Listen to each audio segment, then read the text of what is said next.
अस्सलाम वालेकुम dear students. उम्मीद है आप लोग खैरियत से होंगे। आज हम लोग इस वीडियो में चैप्टर नंबर 6 फ्लूइड डायनामिक्स उसके शॉर्ट क्वेश्चंस डिस्कस करेंगे, एक्सरसाइज वाले। तो अपनी वीडियो को स्टार्ट करते हैं। सबसे पहला शॉर्ट क्वेश्चन हमारे पास है, what do you understand by the term viscosity. तो विस्कोसिटी क्या होती है? देखिए, विस्कोसिटी है बेसिकली जो भी एक फ्लूइड आपके पास उसकी जो इंटरनल लेयर्स हैं, उस यानी उसकी लेयर्स के अंदर जो इंटरनल फ्रिक्शन है उसको हम विस्कोसिटी कहते हैं। यानी आप इस तरह से समझें कि विस्कोसिटी से हमें ये भी पता चलता है कि लाइक कितना मुश्किल है एक लेयर का दूसरी लेयर के ऊपर स्लाइड करना। जिस चीज की विस्कोसिटी ज्यादा होती है उसका फ्लो उतना ही डिफिकल्ट होता है, ठीक है। उस फ्लूइड का फ्लो उतना ही डिफिकल्ट, जैसे हनी है, हनी की विस्कोसिटी ज्यादा है तो उसका फ्लो जो है वो आप देखते हैं जब उसको एक मतलब जार में से दूसरे जार में अंडेलना हो तो वो बहुत स्लो उसकी मूवमेंट या फ्लो होगा। इसके मुकाबले अगर वाटर को करना हो तो वाटर का फ्लो बहुत ज्यादा है।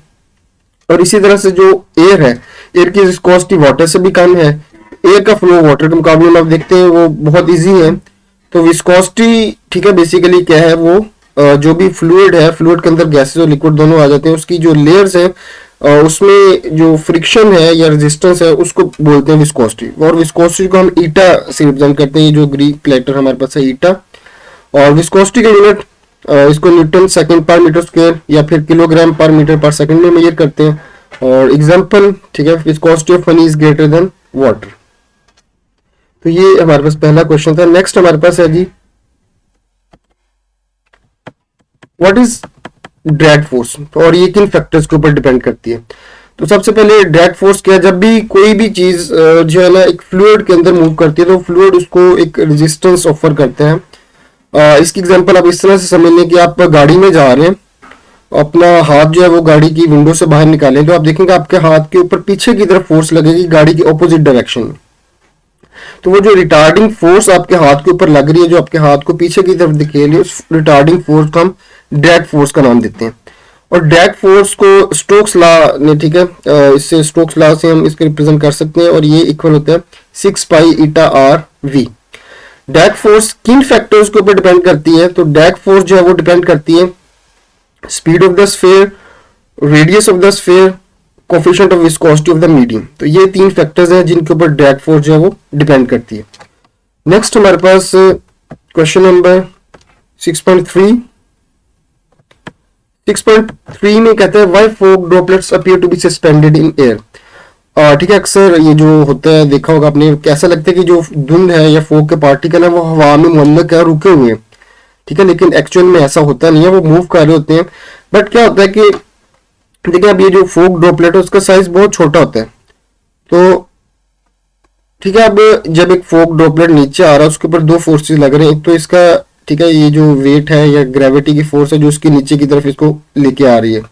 दूसरा इसके ऊपर ड्रैग फोर्स लगती है जो कि इसको ऊपर की तरफ मतलब धकेलती है। तो जब ये दोनों फोर्सेस इक्वल हो जाती है, ड्रैग फोर्स इक्वल हो जाती है उसके वेट के लिए फोर्स के या फोर्स ऑफ ग्रेविटी के, तो देन हम कहते हैं कि ये जो फॉग पार्टिकल है ये टर्मिनल वेलोसिटी गेन कर लेते हैं।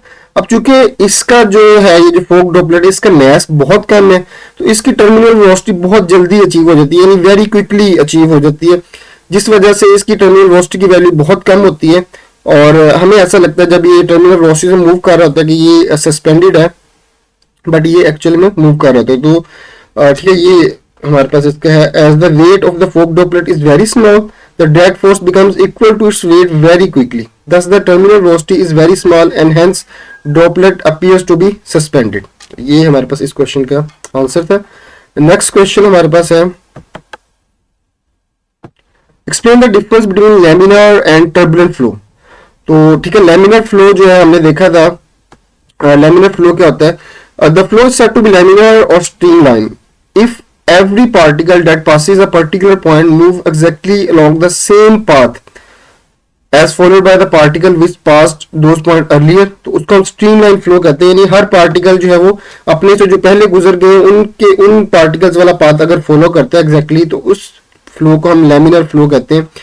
और ठीक है, यानी इस तरह से, ठीक है, ये कुछ हम कहते हैं पार्टिकल है, फॉर एग्जाम्पल अगर इस तरह से फ्लो कर रहे सारे पार्टिकल जो है वो एक जैसा पाथ अगर फॉलो करते हैं ठीक है, तो उसको हम बोलते हैं स्ट्रीम लाइन फ्लो है। तो अब ये जो स्ट्रीम लाइन फ्लो होता है, स्ट्रीम लाइन फ्लो में हम कहते हैं जी ठीक है, एक तो जब फ्लूइड जब फ्लो स्लो स्पीड पे फ्लो कर रहा था तब फ्लो जो है वो लेमिनार होता है या स्ट्रीमलाइन होता है, ठीक है।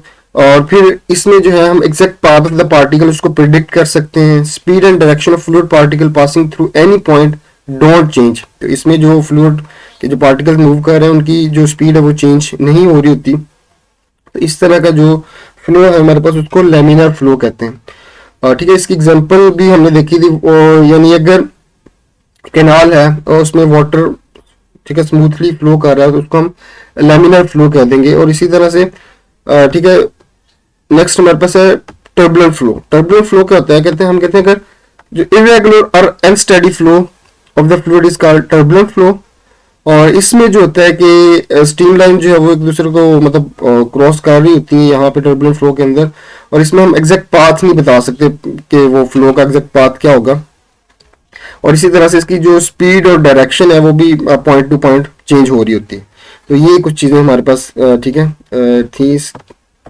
नेक्स्ट क्वेश्चन देखते हैं। Two rowboats moving parallel in the same direction are pull towards each other, explain. इस क्वेश्चन में कह रहे हैं कि दो रोबोट्स हैं, ठीक है, दो आपके पास लेट से बोर्ड्स हैं, ये दोनों पैरेलल ठीक है एक ही लाइन में मूव कर रही हैं। तो इधर ठीक है, अब क्या होता है कि जब ये दो बोट्स जो है वो मूव कर रही है, जो वाटर यहाँ पे इनके इन बिटवीन फ्लो कर रहा है इन बोट्स के दौरान, उसकी स्पीड जो है वो ज्यादा होती है एज कम्पेयर टू जो वाटर आउटसाइड है उसके मुकाबले में ये जो वाटर इन बिटवीन फ्लो कर रहा है इसकी स्पीड ज्यादा है। तो according to Bernoulli's principle where the speed is high pressure will be low. यहाँ पे चूंकि वेलोसिटी जो है वाटर की ज्यादा है तो यहाँ पे प्रेशर क्या हो जाता है, यहाँ पे प्रेशर हो जाता है कम हो जाता है, ठीक है। और आउटसाइड पे जो है ये जो वाटर फ्लो कर रहा है इसकी स्पीड हम कहते हैं कम है एज कम्पेयर टू ये जो इन बिटवीन द बोर्ड्स है।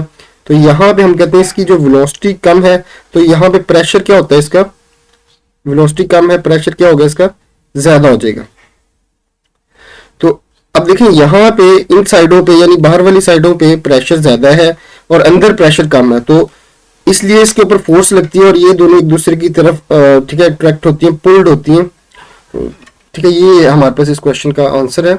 According to Bernoulli's question where the speed of fluid is high pressure will be low, speed of water between the row boats increase, so the pressure between the two rowboats decreases. The greater pressure on the other side of the boats pushes the boat towards each other. Hence, the boats are pulled towards each other.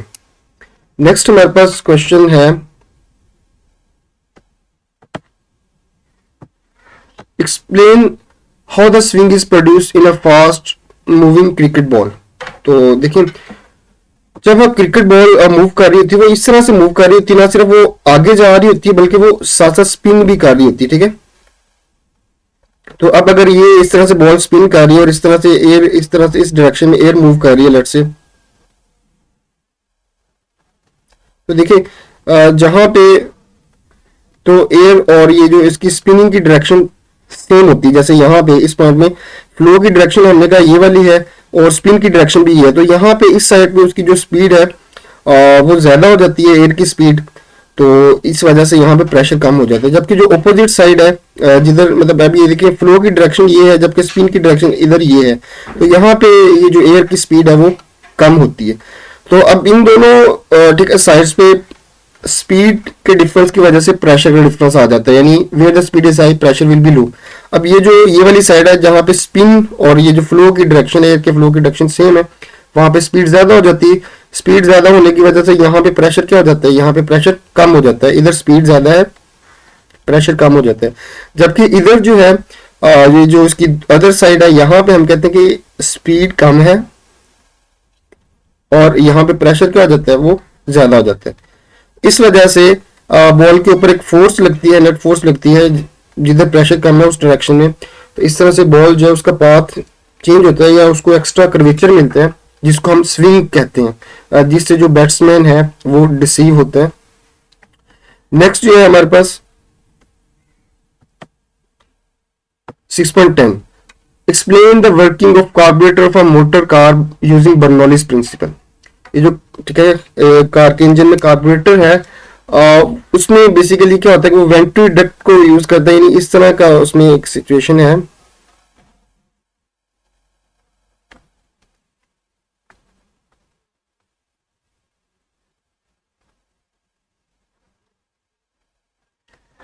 यहाँ पे ठीक है छोटी सी inlet होती है जिस, और यहाँ से इस इनलेट के साथ ये जो गैस का जो फ्यूल उस टैंक है वो साथ में अटैच होता है। अब क्या होता है इस डक्ट में से ये जो एयर है बहुत तेजी से पास करती है। जब एयर यहाँ से बहुत तेजी से पास करती है तो यहाँ पे प्रेशर क्या हो जाता है, प्रेशर कम हो जाता है, लो प्रेशर। ठीक है, तो इस लो प्रेशर की वजह से यहाँ से ये जो आपके पास फ्यूल टैंक है, यहाँ से फ्यूल के वो जो वेपर्स हैं वो एयर के साथ मिक्स हो जाते हैं। ठीक है, यहाँ पे प्रेशर जो कि कम है तो यहाँ से थोड़ा थोड़ा फ्यूल इसके साथ मिक्स हो जाता है। तो इस तरह से ये जो एक मिक्सर बनता है वो इंजन को फीड किया जाता है। ठीक है, तो इस तरह से ये जो कार्बोरेटर है कार का वो वर्क करता है। The carburettor of a car engine uses a venturi duct to feed the correct mixture of air and petrol to the engine at the narrow part of the duct, यानी ये जो narrow part है, according to Bernoulli's equation speed of air increases and pressure decreases. The low pressure of air draws petrol vapor into the air stream. This mixture of air and petrol is fed to the engine. तो इस तरह से ये जो carburettor है ये काम करता है। तो ये हमारे पास शॉर्ट क्वेश्चन हमारे कंप्लीट हो गए। ये हमने सिर्फ एक्सरसाइज वाले शॉर्ट क्वेश्चन किए और सिर्फ वही ठीक है डिस्कस किए जो स्मार्ट सिलेबस के मुताबिक हमारे सिलेबस में इंक्लूडेड है। तो इसके अलावा जो एक्स्ट्रा या एडिशनल शॉर्ट क्वेश्चन जो हमारे पेपर में आते हैं उनके लिए अलग से ठीक है वीडियो मौजूद है, तो आप लोग वो देख सकते हैं। तो ठीक है, मिलते हैं नेक्स्ट वीडियो में, तब तक के लिए अल्लाह हाफिज़।